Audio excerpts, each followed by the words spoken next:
রান্নাঘর থেকে শুরু করে রাষ্ট্রভবন পর্যন্ত, রাষ্ট্রপতির ঘর পর্যন্ত, সেই প্রত্যেকটা জায়গায় আপনার ব্যক্তিগত জীবন, পারিবারিক জীবন, সামাজিক জীবন, অর্থনৈতিক জীবন, সাংস্কৃতিক জীবন, রাজনৈতিক জীবন, রাষ্ট্রীয় জীবন, দেশীয় জীবন, আন্তর্জাতিক জীবন, সকল ক্ষেত্রে যদি আপনি রাসূলকে মানতে না পারেন, আপনার ঈমানের মধ্যে ভেজাল আছে, ঠিক কিনা? তারা যুবকরা অশ্লীলতা এমন এক পর্যায়ে তারা পৌঁছে গেছে, এখন আর অশ্লীলতাকে অশ্লীলতা মনে করে না, বলে ফ্যাশন। কি মনে করে ভাই?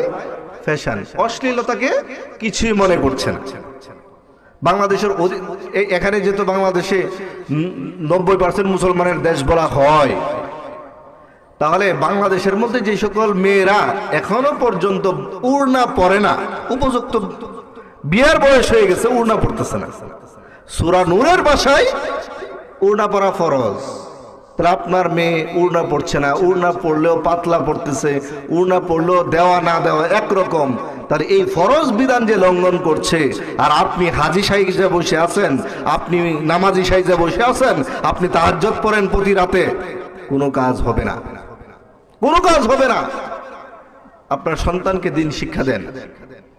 এরপরে কাফেররা যে শয়তান চ্যালেঞ্জ করেছে, এখন কাফেররা বা শয়তান তো চাইবেই আমার আপনার সন্তানকে বিপদে নেওয়ার জন্য। এখন আমি আপনি কাফেরদের কাছ থেকে যাই পাইলাম তাই যদি গ্রহণ করি, তাহলে আল্লাহ সুবহানাহু ওয়া তাআলা এই কোরআন কেন দিয়েছিলেন?